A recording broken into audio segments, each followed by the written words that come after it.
and gentlemen, today you are getting put on free game. I have Legends of the Las Vegas real estate game here today. Zack Schilling, my mentor, the Yoda, been doing it for 20 years. And Casey DeCesare, who I'm so excited is here because he is a wealth of knowledge and you don't want to go anywhere, trust me, because he has the answer for all of the mess that we're about to cover right now. He's got the answer for it. So stay tuned. Thanks, Christy, for the introduction. Yeah. I appreciate that. I don't know if I'd quite call myself a Yoda, but I appreciate that. But really, just to really repeat kind of what Christy was saying, having Casey here, she did mention I have been in real estate for 20 years. And I have to tell you that, and I hope that you don't see his head swell as we start talking about this, but really and truly, and I'm sorry to my other lenders I work with, this is the smartest lender that I've ever worked with in the world. And I can honestly we had to say use the that. smart word, huh? Well, yeah, whatever it is, but I'm just telling you, the most experienced, the most knowledgeable lender that I've ever worked with is sitting right next to us. Thank you, sir. Casey DeCesare. Casey, what are we talking about today, Christy? Okay, so or did you want to say anything to say hello? Sure. Well, hello, and thank you guys so much for the invitation. Yeah. It's great to, I guess, hear the word smart in conjunction with a loan officer because we all try to be smart. But I think that as loan officers go, I really pay attention to the bond market, and the people on my team will probably say, hey, you know, if they have a question about what rates may do or what we hope rates are going to do, based on like maybe just the previous day's close or what the technicals look like, then I'd like to try to be that person that has that info. Yeah. I can't guarantee anything that happens with rates, but we try to see around the corner before someone else does and spot trouble. Good, which is I think something we're going to talk about today, right? Yep. Yeah. So the Fed announced that they will be raising rates another 1.25 points between now and the end of the year, and the UN just jumped in, and they're not happy about it, and I wanted to kind of get your take on this. No. Yeah, they're not happy about it. It's because they feel right now that the rate hikes are too much, okay?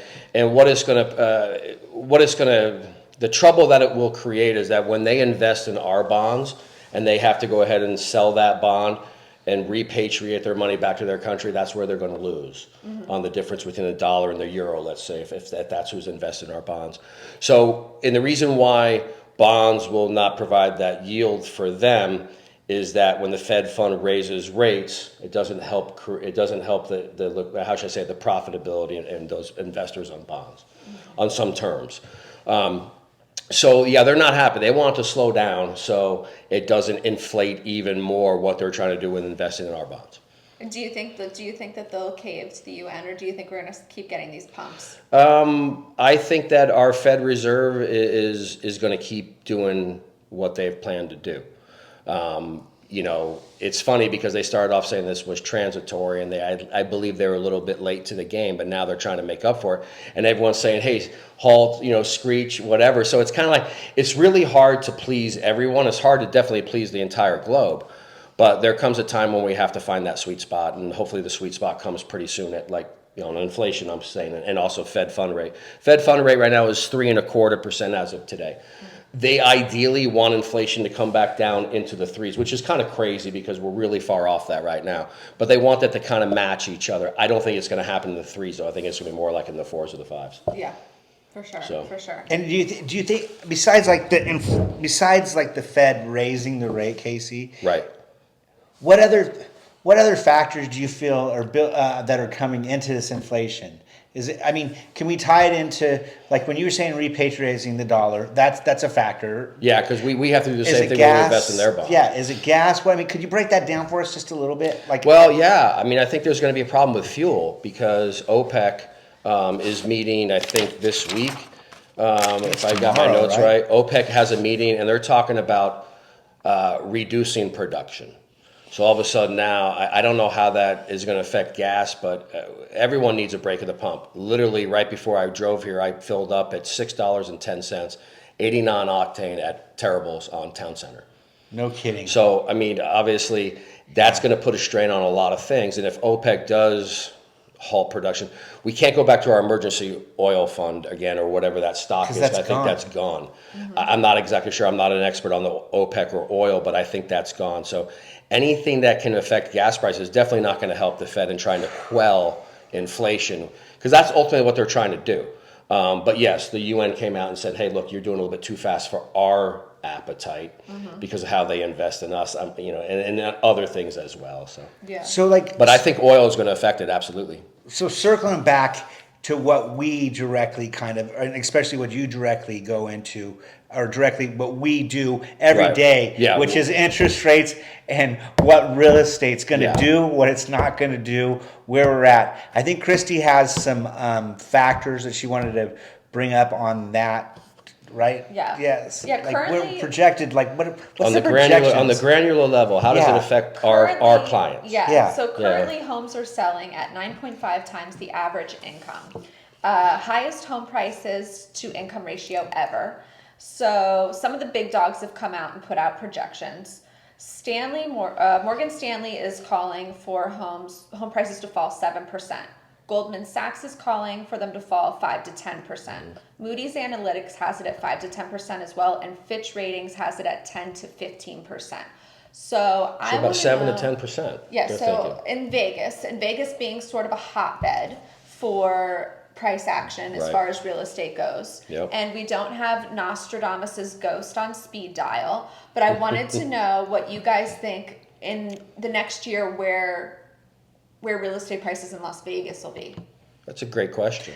Okay, so here's my view on this, and Casey, because like as a realtor, I'm the front line. Casey's my back support, and not only is he my back support, but he's probably back support for probably about 40 other agents here in town. So what he's is going to be really good from my perspective. And especially with my listings, I'm seeing value sliding. I'm not seeing people falling off a cliff. So that 7 to 10% that they're talking about is absolutely. So they're slowly getting to that number. They're not just saying, okay, we're going to dump 50 grand overnight because I didn't have enough showings on the weekend. Right. So you're saying it's more gradual. Well, and that has to do with like if it's a $2 million house, they might grant it's perspective to the list price of the home. Yeah. But let's just say a home like we're sitting in. Right. Let's just say this was a resale. Yes. All right. So where do you see that price drop? Like, how do you see the price drop being done? Let's say in May this house was worth $700,000. I think let's just say there was $700,000. Okay. Right now, as a listing agent with the slide, I would probably take and say, listen, we're going to list this at $650 and hope that we caught the market in the right part of the slide. Yeah. I'm just saying, and really and truly, and it shows this way on both markets, is that if you're not getting showings on your listings, well then you have the price wrong. And the market does dictates the price. So that went with that way during the last couple years when it was a buying frenzy, and now it's not so much a buying frenzy, and that partly has to do with the fact that people got so spoiled with these unicorn rates of 2 and 3, and then that makes it affordable too. So yeah, exactly. And when it goes to what our clients were, I shouldn't say our clients being spoiled with something, is the whole United States has been spoiled with low interest rates for a long time. Yeah, it's good to have, in my opinion, it's good to have low interest rates, but you have to be a little bit more volatile in interest rates, so there's a little bit of a swing.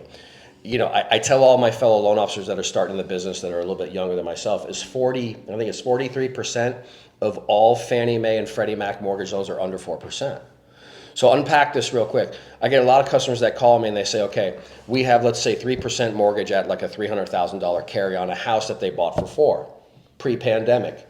They can sell it now for 6, or hopefully can sell it for 6 or so, whatever the value is. But it's definitely gone up since they bought it. All of a sudden they ask me, okay, well, I want to upgrade and move up, like a move-up buyer off of a $600,000 value house. Now they got to move up to like $900,000 or $1 million. They put down the $300,000 to get back to $700,000.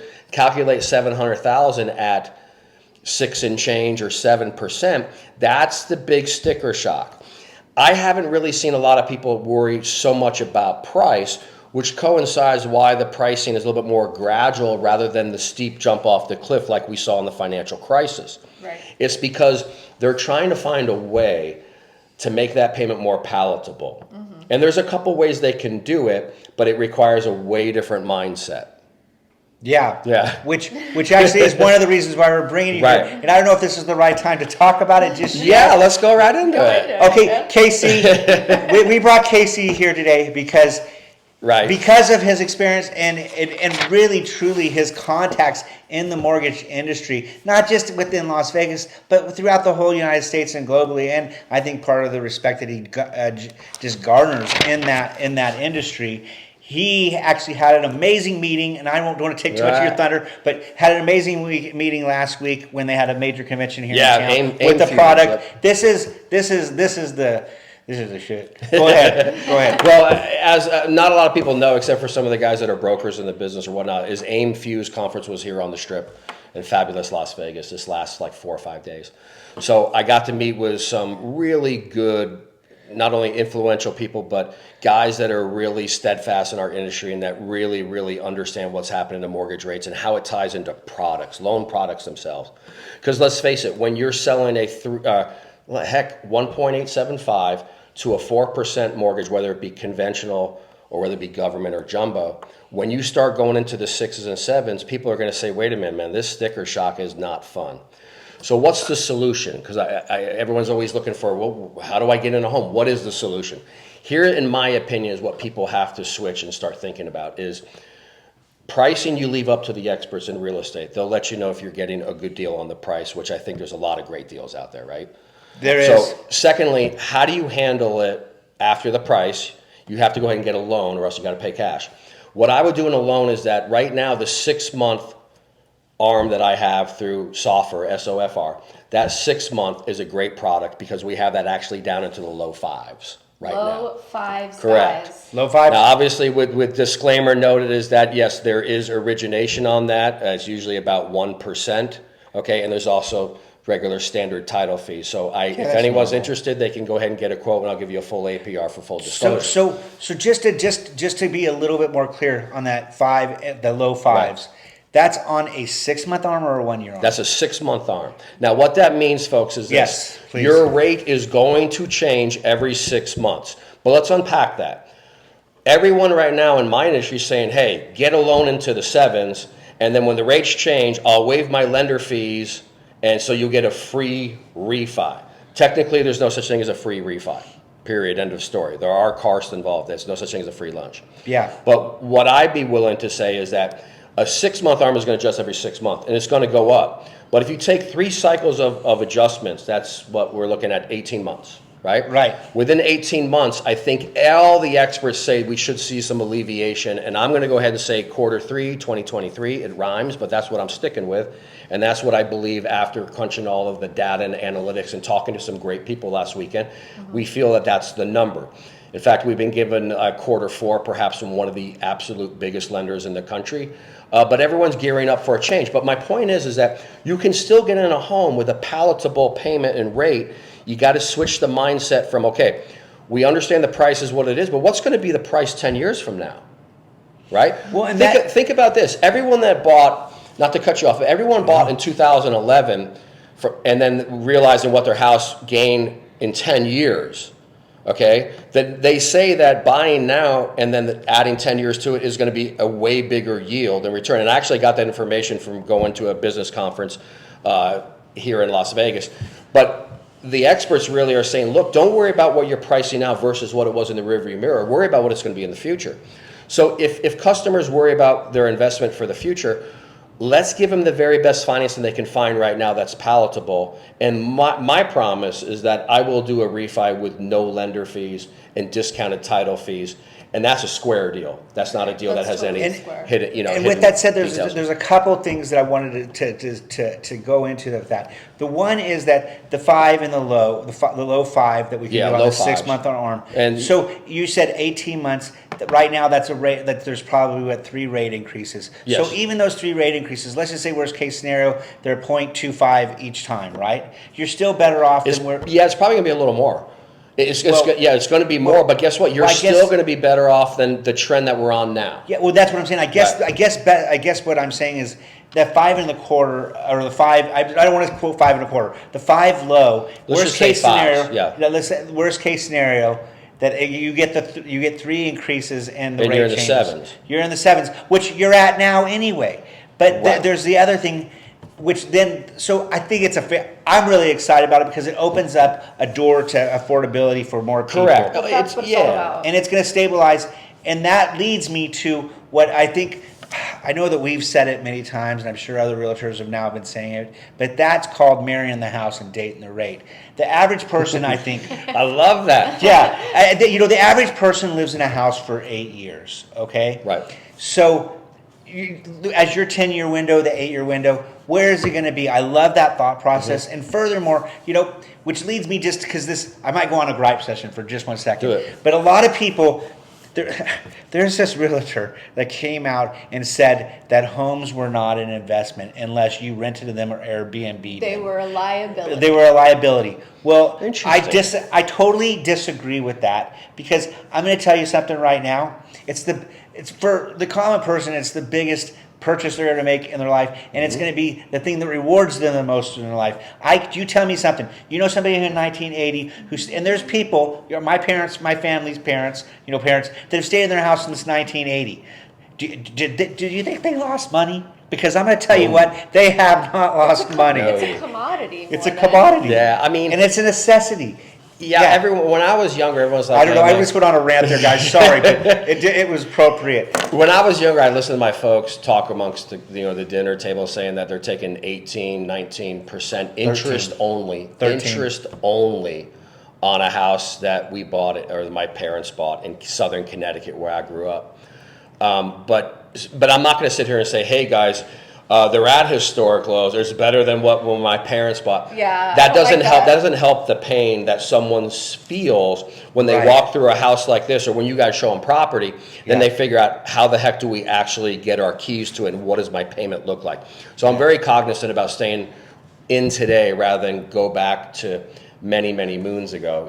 God knows I can. I've been doing this for 27 years, and I'm old. But anyways.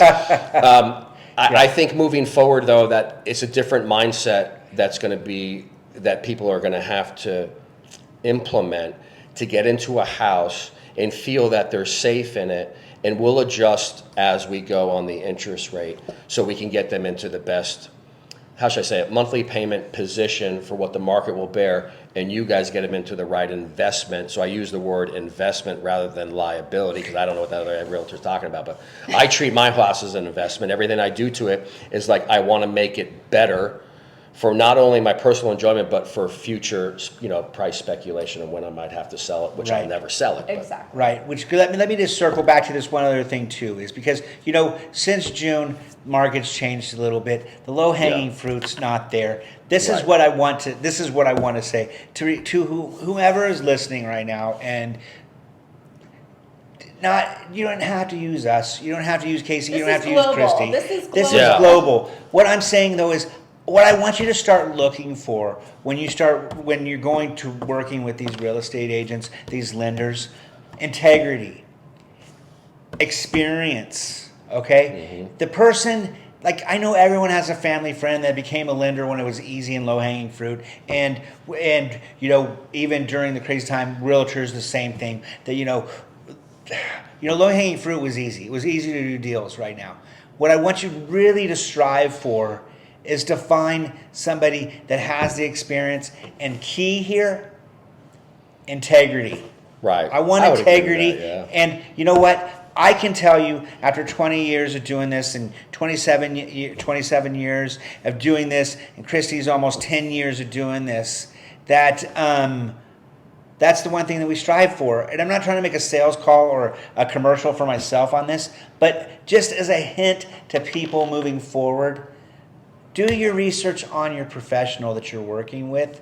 because they need to have an understanding of everything that we talked about here, plus a whole bunch more of how to structure a deal and whatever else. Yeah. But that's a whole other situation. The But best I just want to say is the integrity. best question to always ask an agent is, have you ever gotten a client's earnest money back on a deal? That's your go-to question, and if you'll get the answer with that. And I also like That's a good point. as well as, I mean, options are key in this market, because if you go to a lender and they say, okay, it's kind of like walking into a ice cream parlor when there was chocolate, vanilla, butter, pecan. Yeah. So they're like, okay, take a pick. Now you actually have to have all the flavors. And if you're a lender and you're not out there really trying to get the best ARM product, and they're not easy to find.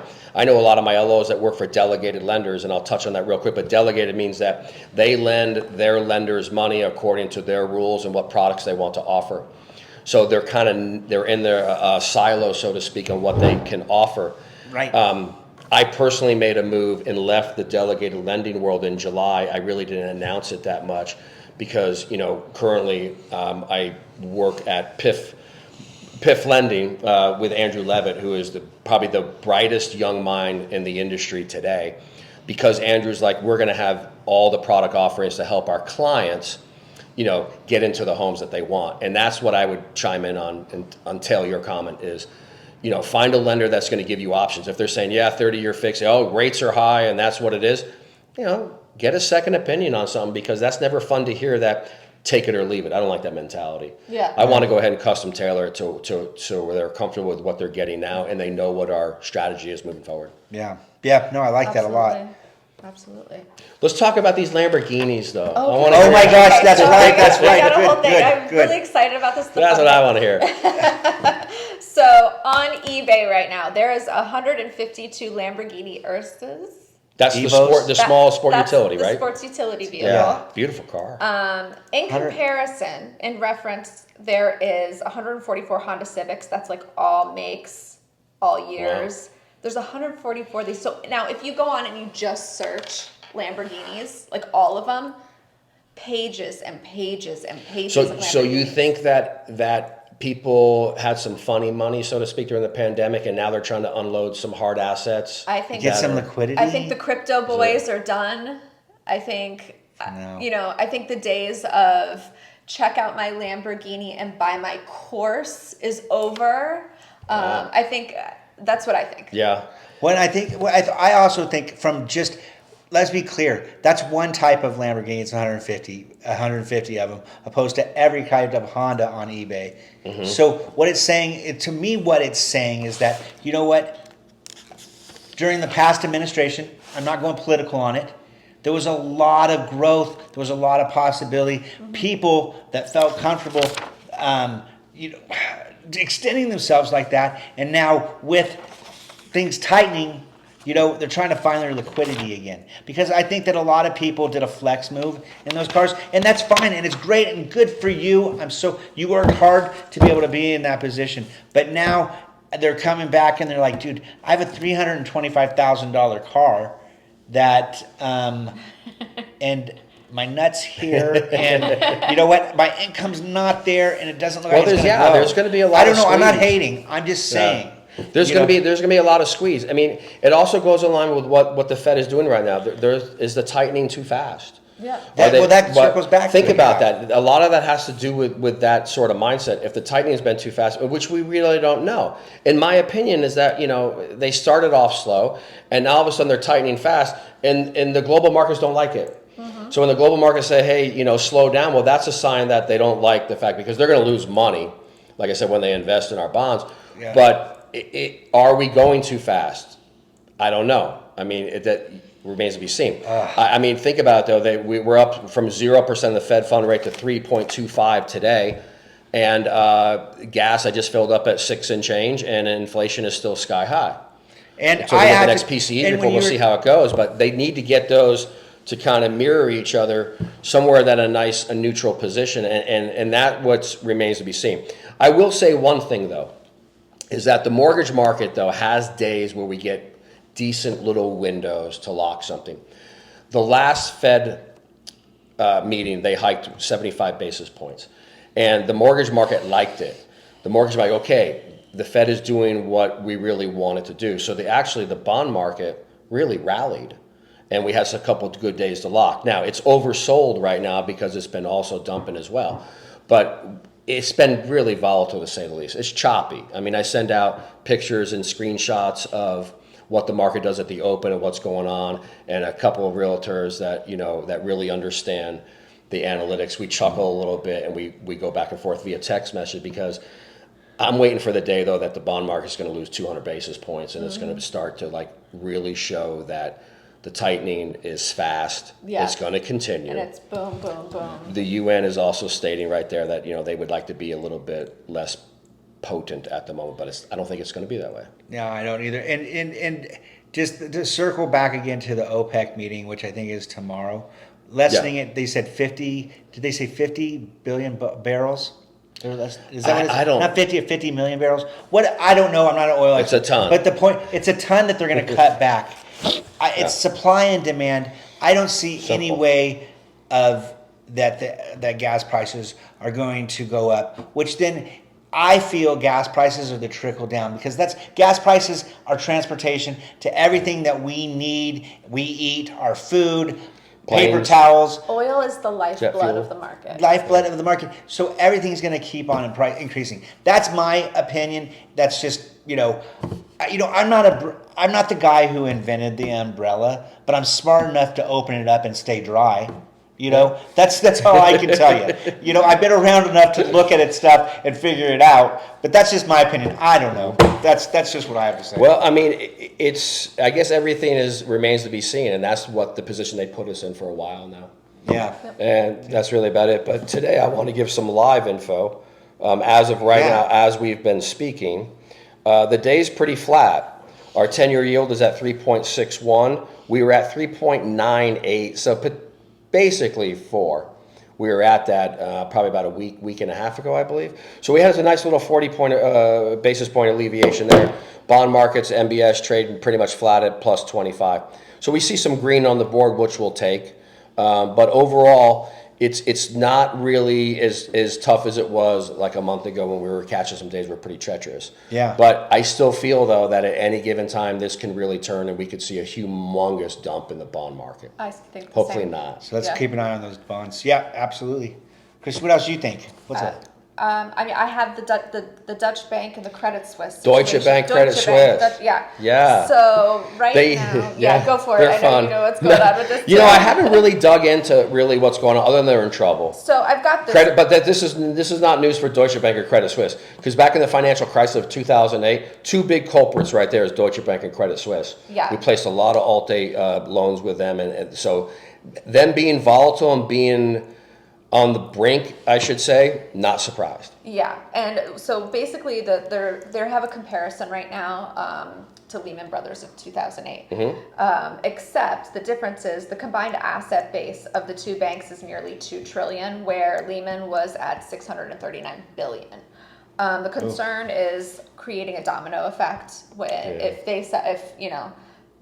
the debt versus I think they're at $619 billion in debt, and they have $639 billion in assets. So if they start selling off all those assets, the asset price goes down, and then all the other banks follow because they want to meet those margins. Right. They're in a tough situation. I don't know the ins and outs. Like I said, I haven't looked at it that much, but it coincides with mortgage companies that we've seen go out of business. Loan Depot. Their wholesale channel is out of business.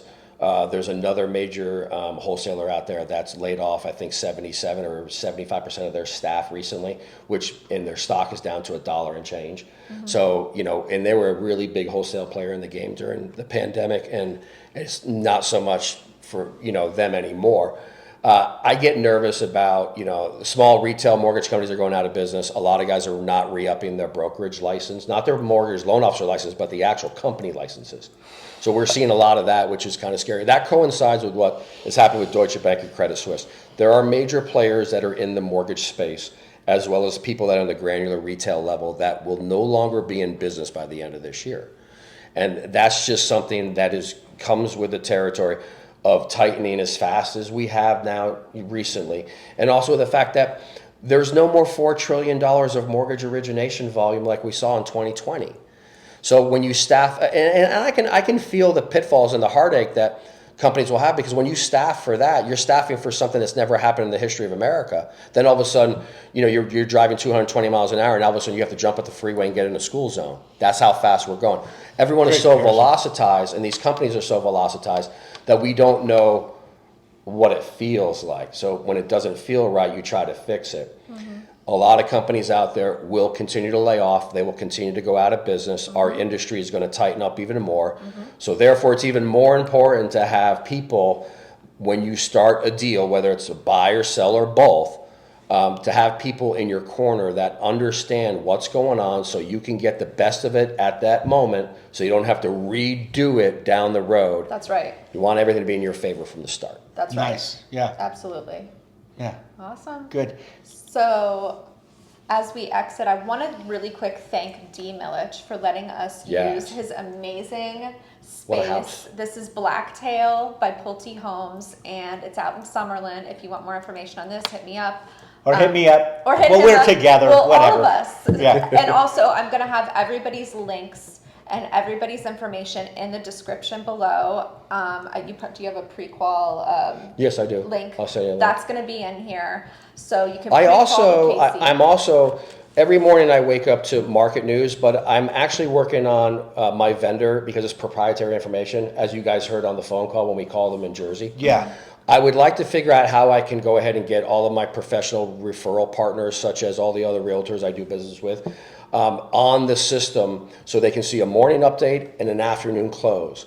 If that's beneficial, reach out to me via text or call and just say, hey, I'm a fellow realtor in town. I saw this video. I would love to learn more, or start to track the tenure more. So when you're out with a client, when that client goes, oh my God, rates are going up, you can maybe say, well, wait a minute. We actually had a pretty good break on the tenure.